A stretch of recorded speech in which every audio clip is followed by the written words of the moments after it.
11 minutes after the hour now, tensions between the U.S. and China are boiling this weekend as President Trump ramps up pressure on China to make a deal, hitting them with 145% tariffs, as Beijing responded with 125% retaliatory tariffs on U.S. goods. For more on how this complicates the already fraught U.S.-China relations, we bring in Gatestone Institute senior fellow and my good friend, Gordon Chang.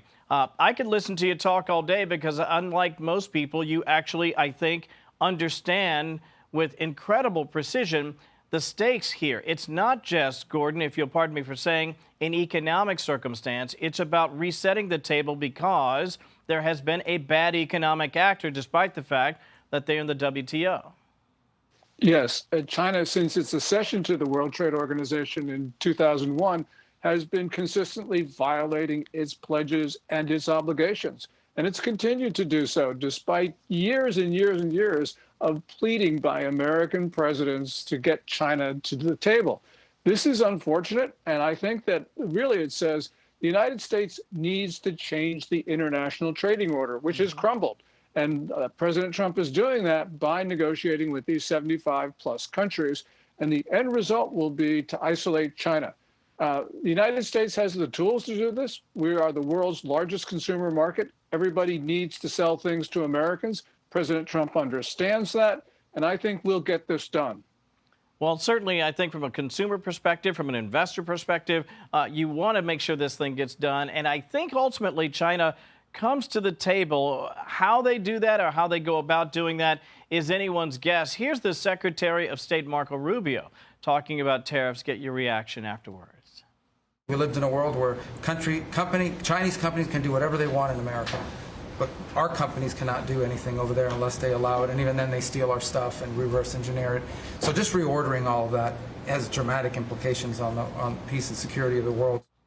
See, and here's the thing. Chinese people are incredible people, and the president actually has a very good relationship with President Xi Jinping. However, there has been unfairness in the relationship, and anyone who denies that, Gordon, I think is being disingenuous. Yeah, there's no reciprocity. Also, the Chinese steal perhaps $500 billion of U.S. intellectual property each year, and their predatory trade practices that the secretary referred to. Ultimately here, there's a question. China uses the proceeds of trade and investment with the U.S.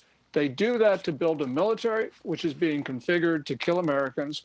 And they also use it to fund their assaults on America, including the assault involving fentanyl. That's 70 to 75,000 or so Americans each year who overdose. But really, it's not overdosing, Kevin. They're being murdered by a communist party that is fully behind this fentanyl trade.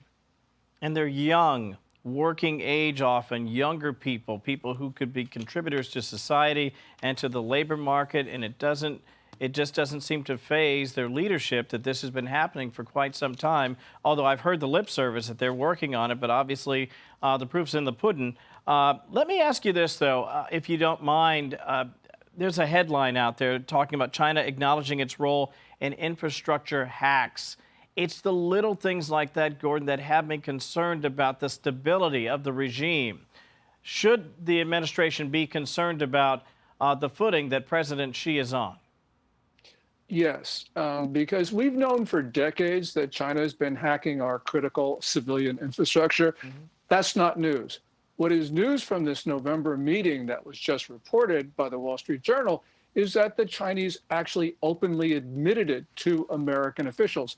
That's ominous. It's ominous because it shows that the Chinese have become extremely bold. It's a breakdown of deterrence. Nothing good ever happens when deterrence breaks down. And we got to be concerned what the Chinese will do, not just with hacking, but with other areas, Taiwan, Philippines, Japan, who knows? But the point is, the Chinese don't think they have to take us into account anymore. And that's a really dangerous mindset. Well, I don't think that they feel like they're under any pressure to acquiesce to U.S. demands, at least not yet, although I think the numbers might beg to differ. We'll find out how long they can withstand not selling their goods to the largest, by far, market on planet Earth, although there's some carve-outs, I imagine, that they'll work on eventually. Gordon Chang. Always a pleasure. Thank you, my friend. We appreciate your time this weekend. Have a good one. Yeah, thanks so much, Kevin.